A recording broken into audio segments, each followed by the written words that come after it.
নমস্কার, মিঠুস কিচেনে সবাইকে স্বাগত। কেমন আছেন সবাই? নিশ্চয়ই ভালো আছেন, আমরাও ভালো আছি। আমি আজকে আর একটা নতুন শাকের সঙ্গে আপনাদের পরিচয় করে দেব। সেদিনে গিমে শাকের সাথে পরিচয় করেছি, আজকে কড়াই শাক। এটা হচ্ছে কড়াই শাক, খেসারি কড়াই যেটা পাওয়া যায়, খেসারির ডাল, সেই কড়াইয়ের শাক। এটা আজকে আমি রান্না করব আপনাদের সামনে।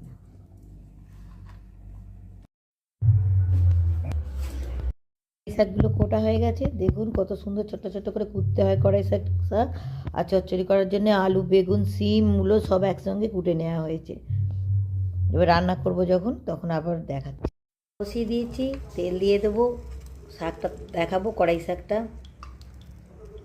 কোটা ফোটা হয়ে গেছে দেখিয়েছি। এবার তেলেতে 5 ফোড়ন দেবো। তেলেতে 5 ফোড়নটা দিয়ে দিলাম।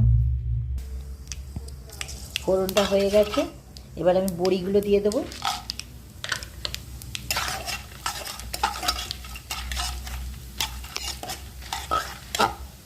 বড়িগুলো ভাজা হয়ে গেছে, এবার ওতেই শাক দিয়ে, এই আনাজগুলো দিয়ে দেবো। আলু, বেগুন, সিম, মূলো, এটাকে ভালো করে ভাজা ভাজা হবে। আগে জল দেবো না, এর জল বেরোবে তাতেই হবে। এত মাইক চলছে চারিদিকে, ফিস্ট হচ্ছে, প্রচুর মাইক চলছে এখানে, ফিস্ট হচ্ছে সব। এটা একটু ভাজা হয়ে গেছে, এবার দিয়ে দেব নুন, দেব হলুদ গুঁড়ো, দেব ধনের গুঁড়ো, আর দেব লঙ্কার গুঁড়ো।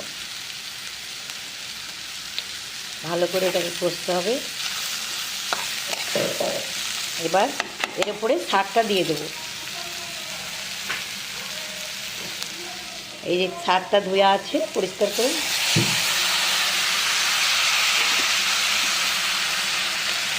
দিয়ে চাপা দিয়ে দেবো। আর এটা জল পড়বে না, শাকে জল দিতে নেই, টেস্টটা চলে যায়।